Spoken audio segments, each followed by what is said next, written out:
Mo kí gbogbo olùgbọ́ mi jákèjádò níbikíbi tí ẹ ti ń láǹfààní láti gbọ́ mi àti láti wò mí ní àkókò yìí. Pastor Dẹ́kúnlé Epaphras, wòlíì yín ni o, ti ìjọ Comfort Life Mission International, ìjọ tí bàbá mi gbé kalẹ̀ kà sí opposite Wema Bank, Tèmídìrí Market, Gbági Titun ní ìlú Ìbàdàn. Gbogbo bí tí ẹ ti ń wò mí, wọ́n mọ̀ tó ń gbé nǹkan míì dé lálẹ́ yìí.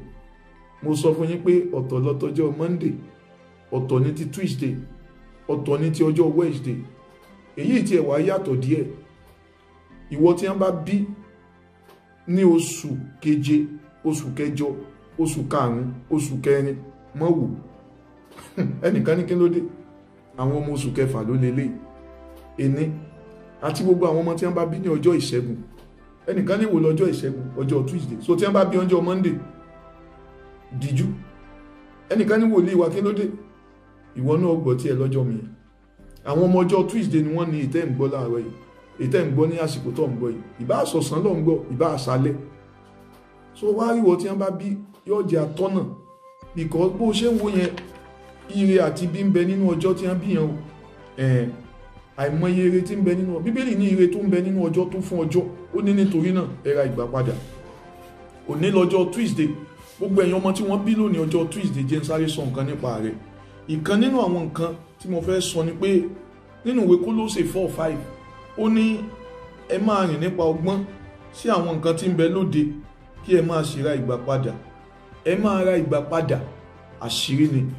Now kí ni mo fẹ́ sọ? Tó o bá jẹ́ ọmọ ọjọ́ Tuesday tí mọ́mí ẹ bá sọ fún ọ pé Tuesday wọ́n bí ọ, tàbí wọ́n gan mọ̀ ọjọ́ Tuesday ni, ó lè máa fi tọrọ kọ́ máa fi bẹ lọ́hùn. Kí ni ìdí tí mo fi sọ bẹ́ẹ̀? Ọjọ́ Tuesday lọ́jọ́ ìṣẹ́gun. Púpọ̀ nínú àwọn ọmọ tí wọ́n bí ní ọjọ́ ìṣẹ́gun ló máa jẹ́ alágbára, wọ́n máa di alágbára láyé. They become mighty. Bíbélì sọ nípa Jótámù, ó ló sì di alágbára. Jẹ́ n gbàdúrà fún ọ tó bá ṣe pò ní Tuesday ni wọ́n bí ọ. Mo ti sọ tí ìbá sọ ọmọ Tuesday mọ́ bá wa wò. Tó bá sì ti ń wò, kàn gbọ́ sínú náà ni. Lágbára Ọlọ́run wá di alágbára nínú ayé. Gbogbo ẹ̀yin ọmọ tí wọ́n bí lónìí Tuesday, ọjọ́ Tuesday ni wọ́n bí ọ gangan. Lóòótọ́ a máa yí ńgbà tọ́jọ́ bá ń lọ. Bọ̀ wá gbọ́ òkìkí rẹ yóò kàn. Àsọtẹ́lẹ̀ ni kò nílò kí wòlíì kan ṣẹ̀ṣẹ̀ máa dà ọ́ láàmú torí pé wàá ga láyé. Gbogbo àwọn ọmọ tí wọ́n bá bí ní ọjọ́ ìṣẹ́gun, ọjọ́ Tuesday, wọ́n máa ń jẹ́ èèyàn. Kì í wá ṣe yẹn nìkan, wọ́n sì máa ń ní òye ohun ìjìnlẹ̀. Wọ́n máa ń gbọ́n gan, àìmọye nǹkan àṣírí wọ́n máa ń mọ̀. Eléyìí ló máa ń ṣokùn fà á, ń máa jẹ́ kí wọ́n tètè ní ọlá kíákíá. So tó o bá jẹ́ ọmọ Tuesday, tó bá ṣe pé Tuesday wọ́n bí ọ, tó o bá tí ì lọ́lá, béèrè ọlá. Àyájọ́ ọjọ́ mi dà, ọlá tó ń bẹ nínú ọjọ́ ìbí mi, ire tó ń bẹ nínú ọjọ́ ìbí mi, àánú tó ń bẹ nínú ọjọ́ ìbí mi, níbo ló sinmi sí?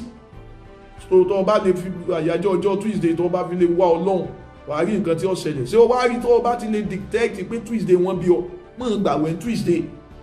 Ẹnìkan ní kí ló dé? Yóò fi mú ìrìnàjò ẹ̀yà kíákíá ni. Because gbogbo àwọn ọmọ tí wọ́n bínú ọjọ́ Tuesday, ọjọ́ tó dáa, bí wọ́n bá mọ Jésù gẹ́gẹ́ bí Olúwa àti Olùgbàlà tí tó wà ń gbààwẹ̀ lọ́jọ́ Tuesday, òkìkí rẹ̀ ọmọ kankan o. Kò sẹ́ni tí wọ́n bí ìwọ bẹ̀rẹ̀ sí ṣe wòwò báyìí. Bó bá ṣaago 3 lọ́kọ̀ọ́kọ́ máa break, bó bá ṣe 12 ni kọ́kọ́ bẹ̀rẹ̀ pẹ̀lú ẹ̀, kọ́ wá máa fi àyájọ́ ọjọ́ tí wọ́n bí ọ máa fi gbàdúrà. Tó bá wá ṣe pò nírun lórí tó pọ̀ bíi tèmi, wà wá máa ya àrùn ẹwájú báyìí.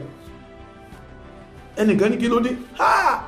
Òun péré ni agbára àtàṣẹ tí ń bẹ nínú ẹ̀kú ní téèyàn fi lè ṣe awẹ́wà. Tó o bá ti gbààwẹ̀ tán lọ́jọ́ Tuesday, ibà àṣírí ni. Wọ́n kọ ìwé kan tí mo pè ní ìwé àṣírí. O ti rí ìwé àṣírí.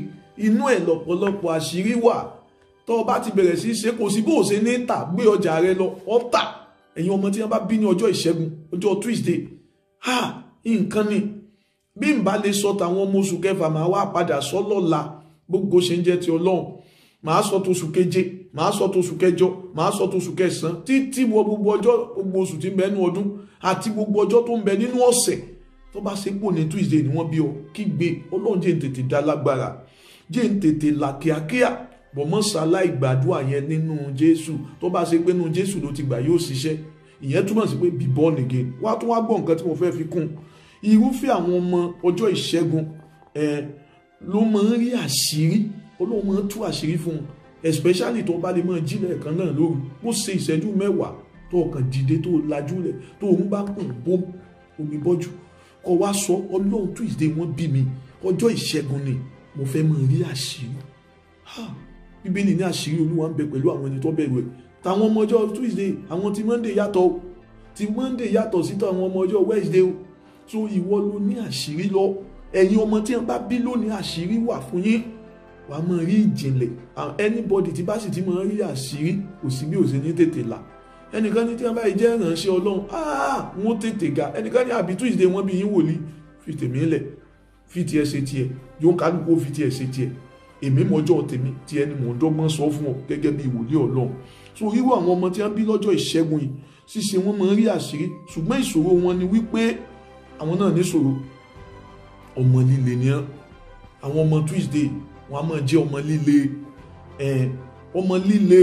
ọmọ líle tí wọ́n bá sọ pé èèyàn le wọ́n rí gbọ́ wọn ìgbà wọ́n ní agídí gidi tí wọ́n bá ilé pinnu pé táwọn ó ṣe ni wọ́n ó ṣe dandan ni so bọ́ ọ bá ti jí ọmọ Tuesday every time tó bá ti jí láàárọ̀ ìwọ sá ti bomi sínú kọ́ọ̀pù gbàdúrà sí wújẹ́wújẹ́ kọ̀ wá gbé mi àdúrà tó bá gbà sí yẹn Ọlọ́run bá ń gbọ́ ó níṣẹ́ tí ó ṣe lára rẹ̀ ó ní tí ó mú jáde wọ́n kíyèsí o ti bẹ̀rẹ̀ sí wo program yìí mo fẹ́ bá mi share rẹ̀ ni o share rẹ̀ fún gbogbo àwọn ọmọ ọjọ́ Tuesday share rẹ̀ sí anybody wá gbọ́ mi wà bá àánú pàdé ilẹ̀kùn ìrànlọ́wọ́ yóò sì fún ọ kọ́n tí mo sọ ilẹ̀ ó rí bó fún mi ní nǹkan tó bá yá látòní lọ tó ti ṣalábàápàdé àṣírí tó ń bẹ nínú ìpín ìràwọ̀ rẹ ọmọ tí mo fẹ́ ò ṣe bẹ̀rẹ̀ sí gbàdúrà ó rí pé nǹkan jọra wọn kápẹ́ lówó tẹ́lẹ̀ ọmọ lówó kápọ̀ lọ́kọ̀ báyìí kápọ̀ òrìṣẹ́ báyìí kápọ̀ òbímọ báyìí ọjọ́ Tuesday ni ó mú ọmọ fi báyọ̀ mọ́ rẹ sọ̀rọ̀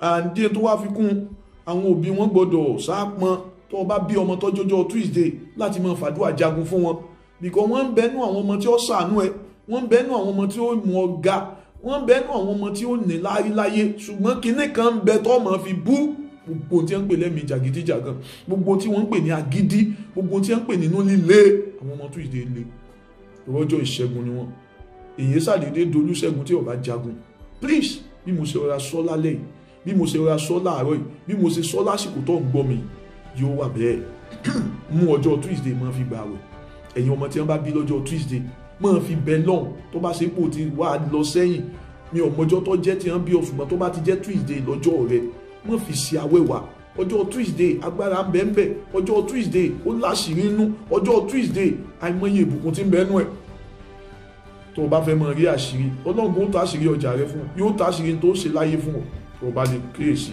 tó o bá lè gbìyànjú ẹ̀ wàá dúpẹ́ lọ́wọ́ rẹ wàá dúpẹ́ lọ́wọ́ mi so ẹ bá ń pè pẹ̀lú gbogbo àwọn ọmọ Tuesday and mo fẹ́ kó o bá mi subscribe àṣírí mi tó ń bọ̀ lọ́la lọ́jọ́ Wednesday tàwọn tó yàtọ̀ sí eléyìí gbogbo ṣe ń jẹ́ ti Ọlọ́run gbogbo ẹni tó láǹfààní àti wò mí gbogbo ẹni tó láǹfààní àti gbọ́ mi nǹkan tó wá dáa jù láyé tó dáa jù tó lè ṣe mọ̀ Jésù gẹ́gẹ́ bí Olúwa tó ìgbàlà tó o báyìí tó lè mọ̀ yóò boost ẹ sókè sí ayé ìrọ̀bà máa dáa sí ọkùnrin ọba máa balẹ̀ èmi ni wòlíì rẹ o Pastor Dẹ́kunlé Epafra tí ìjọ Comfort Life Mission International mo tún ti share rẹ̀ pẹ̀lú ẹ̀ bí nǹkan bá ti ń dáa fún mọ̀ rántí èmi náà o bádùn ẹ bá ti ń gbà lẹ́yìn ìgbà tó gbọ́ program ìtàn tó ti mọjọ́ tó mọ̀ ṣiṣẹ́ tiẹ̀ tó mọ̀ gbà àwẹ̀ tó mọ̀ gbàdúrà àtàsìkò tó mọ̀ jí lóru mọ̀ fi nǹkan ránṣẹ́ fìdá mẹ́wàá rẹ̀ ránṣẹ́ sí mi wòlíì rẹ ni o àfàyè rẹ fún Jésù yóò dára fún ọ nọ́mbà wo ló lè pè mí sí 081 ẹ̀kọ́ 6 mẹ́ta àti 7 kan ẹ̀kọ́ 34 ẹ̀kọ́ 43 àṣírí tó ń bẹ̀ẹ̀bẹ̀ náà nìyẹn 081 6 mẹ́ta 7 kan 34 43 wá bá mi share kìíní kì í wá sí kó share nìkan bá mi subscribe wà á ga ẹ̀yin ọmọ Tuesday mo ṣàṣírí fáwọn ọmọ Wednesday o ti sọ tèmi fún God bless you.